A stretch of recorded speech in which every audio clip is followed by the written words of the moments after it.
Welcome to the TWSN YouTube channel. My name is Thomas Stapleton. I am joined by Pranav Sriraman. This is going to be the first episode of the Point of Attack basketball show. Basically, every single week on Thursdays, me and Pranav, we're going to get together and we're going to talk about all sorts of things in basketball. We're going to bring new topics to you every single week. I know we're super excited about this. This is a project we've been working on and kind of talking about for months now. And we're really, really excited to get started. And we're really excited for all of you to watch this as well. So if you're new, make sure to subscribe. Make sure to like if you want more content like this. You can go follow both me and Pranav on Twitter. I'll drop the ats in the description. But yeah, I think let's just get straight into it. So our topic for today is who won the Tyrese Haliburton and Domantas Sabonis trade. Because obviously the two played each other last night. Sabonis had a pretty solid night, and so did Haliburton. And then just looking at the details from the trade a while back, it was Tyrese Haliburton and Buddy Hield for Domantas Sabonis. A pretty controversial trade at the time. Tyrese Haliburton in his second season wasn't having like an amazing year, but was definitely building off of his first year. And Domantas Sabonis was obviously an established all-star at that point. And then Buddy Hield, who's been a solid role player and has had a pretty good season for the Pacers. So I think I'll kick things off to Pranav first, because I think we have similar thoughts, but I think we still kind of lean in different directions on this topic. Just kind of what are your takeaways? Because this is a trade that's probably happened not a year, but it'll be close to a year very soon. Right. And obviously they played each other last night. So just looking at that, what are your takeaways from this trade? Yeah, so I think long term, Tyrese Haliburton is going to be the better player. I think he's shown enough for me to confidently believe that. I think he might even be the better player right now, and that's only going to continue to get better over time. And I think the Pacers probably got the better long term asset in this deal. But people act like the Sacramento Kings got absolutely fleeced when in reality that's probably the furthest thing from the truth. In fact, this is a move that they had to make. To me, I believe that if you had to pick between one of Tyrese Haliburton or De'Aaron Fox, you have to pick De'Aaron Fox. I believe he's the better player. I think he's the better engine to build around, build your offense around. And we're seeing the product of those results this year with the Sacramento Kings. And I think they did make that right decision. Bringing in a guy like Sabonis is going to, it's currently maximizing De'Aaron Fox as a player.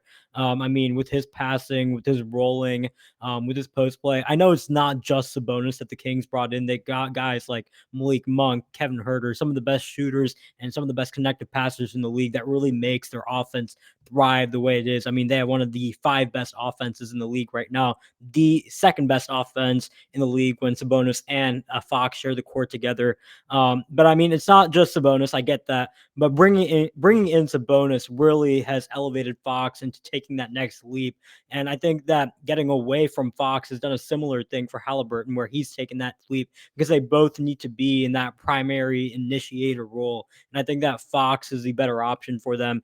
And you're seeing it this year. Their offense is one of the best in the league. Sabonis and Fox, that duo has been one of the best in the league. And the Kings are probably going to the playoffs, which I've only it's only happened twice in my lifetime that they've been in the playoffs.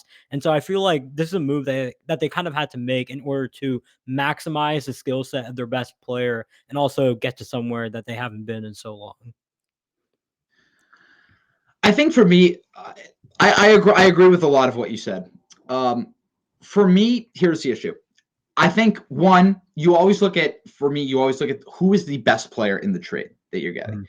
And I think you said it, and I think it's true right now. Tyrese Haliburton, I think not only is better right now, but I think is going to be better long term. I think there were a lot of questions with Haliburton. Even for someone who is so young and so productive, there were a lot of questions with him early on, like with his handle, his ability to get to the basket, his defense.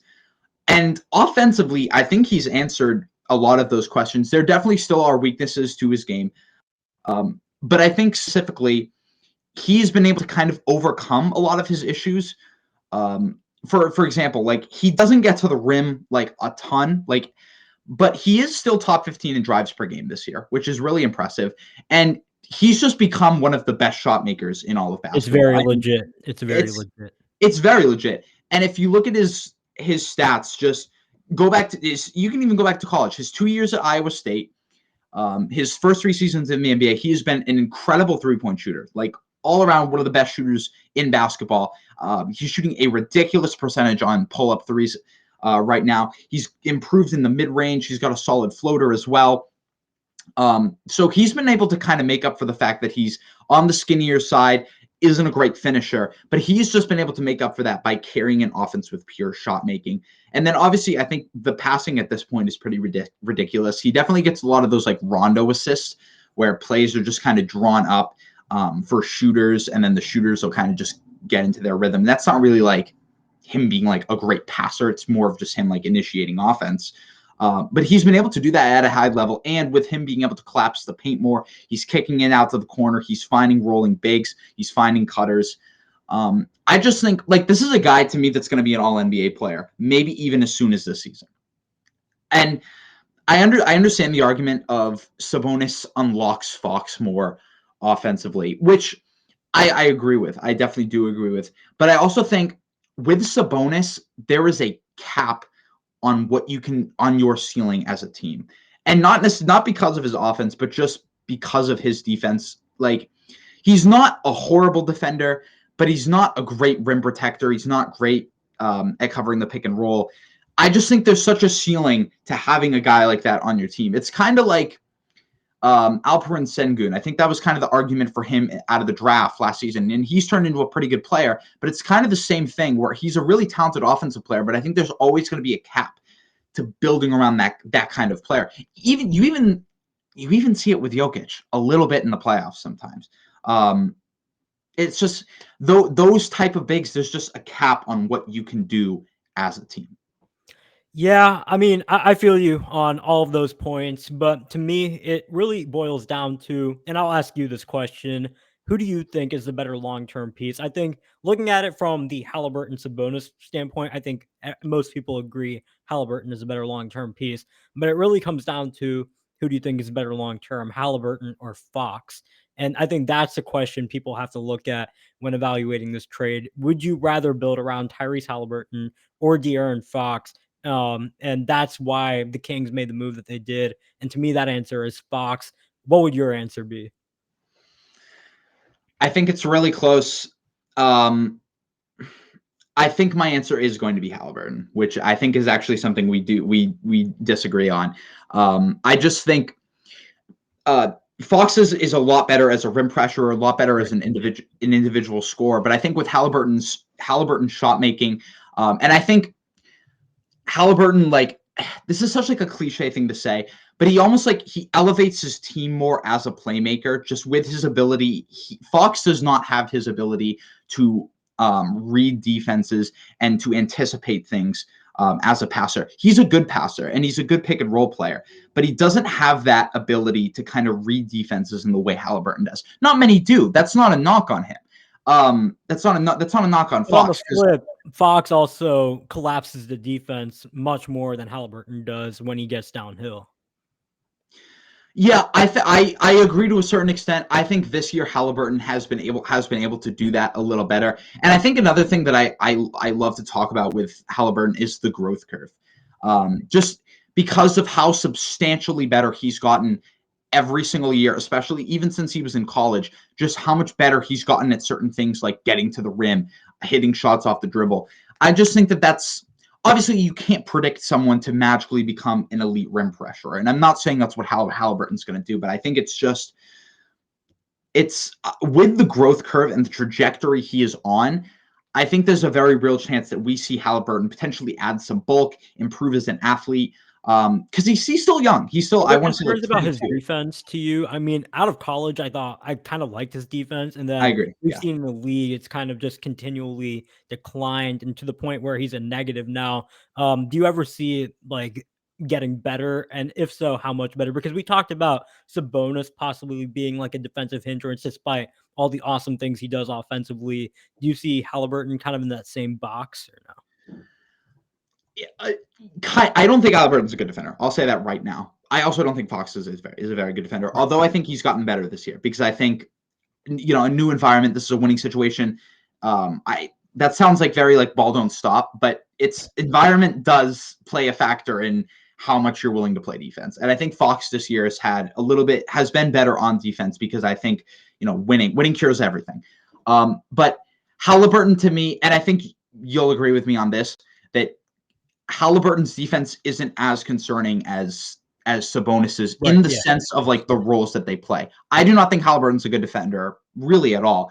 Do I think he's like a liability? No, because I think he's insanely smart. He is a basketball genius. And we see that with LaMelo as well.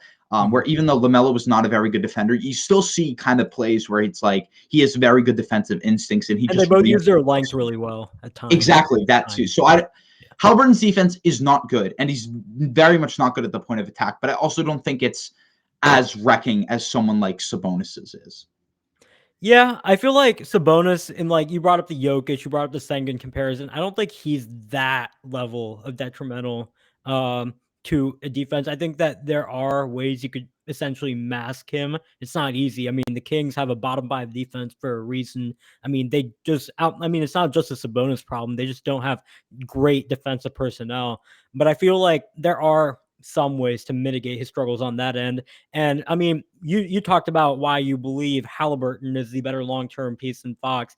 I disagree, but in regards to if you were trying to fit the two between each other, I think that the fit between Fox and Sabonis is pretty easily better than the fit between a Haliburton and a Sabonis, just based on skill set. Because I mean, Sabonis is really good at operating off the ball, in the handoff game.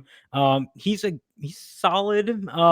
He's an elite post player. He's shown a bit more range, and not from three necessarily, but in the mid range. And he's just really good at like rolling to the rim, all the stuff that you require to big. And I think that fits Fox's skill set as an on-ball creator who likes to get downhill a bit more than Haliburton. I just don't think that pairing with Haliburton and Sabonis would be as maximized if you're the Kings making the trade as a Fox and Sabonis pairing. Do you mean you don't think Fox and Sabonis would be as successful as Fox and Haliburton together?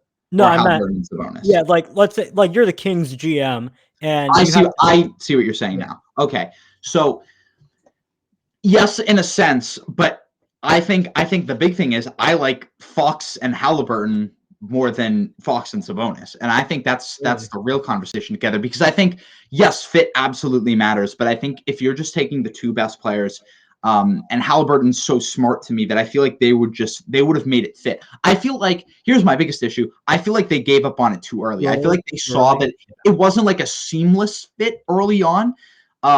But they gave up on it way too early. It's kind of like SGA and Giddey in a sense. Yeah, I was thinking that in my mind right now. Yeah, like they weren't a perfect fit at first.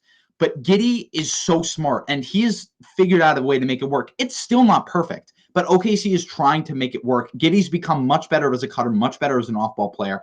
And I feel like they just gave up on that kind of pairing too early. Yeah, I feel you on that end, but at some point, and like I know I'm like both of us actually are like the biggest proponents as to if you stay in the middle, that's the worst place to be in the NBA. Yeah. But I don't necessarily feel that the Kings are smack dab in the middle like a team like the Knicks or the Wizards. And it's been 16 years since they missed the playoffs. And I feel like the move for Sabonis, they traded away the better player, they traded away the better long-term fit. But I feel like, how you're evaluating this from the Kings' perspective. Is a Haliburton Fox fit long term that much better than a Fox Sabonis fit? Probably. It's probably better, but how much better? And is that worth the wait to put your fan base through? That's kind of the lens I look at it when you're the Kings GM. And I think that, on the basketball court, I think Fox and Sabonis are a better fit than a Fox and Haliburton. Maybe they did give up too early, but I mean, at some point, I mean, they brought in a new coach. They brought in all these role players to make this work. And I feel like they're going all in, and you just kind of have to commit to that. Yeah, that's definitely fair. I want to just be like, well, the Kings fans have been waiting for 16 years. What's 17 or 18? But I do understand from the point of like, yeah, they kind of needed to figure this out. But I think we can both agree. that this was a good deal for both sides. I feel Right. like both sides I don't think added something. either team. I think anyone who says like the Kings got fleeced is making a massive over exaggeration and I not agree. looking at it from like there's other aspects behind like outside of you're trading the better long-term piece. Like they're not title contenders. I don't believe that they are. You don't believe that they are. But there's also like the box office appeal, the fact that they're one of the least successful franchises in the league. I mean, there's so much that goes into it, and maximizing your best player, at least right now, I feel like that's just a move that they're kind of pressured into making it. It's not going to bite them necessarily. Yeah, that's fair. I think that's going to wrap it up for the first episode. A very successful one. Me and Pranav are super excited to bring this to you guys. We hope you're just as excited as we are. Once again, it's going to be every Thursday. We're going to have new topics for you guys. And make sure you guys go on Twitter and enter our $100 Visa gift card giveaway. You go under my tweet, follow me, follow Thomas, follow TWSN, comment a basketball when done, and you're entered, and you have a chance to win those $100. And thank you guys for supporting us as always. Yeah, Christmas time is right around the corner. That gift card is definitely going to come in handy. Yeah, I think that's it from both of us. We will catch you guys next Thursday. Peace.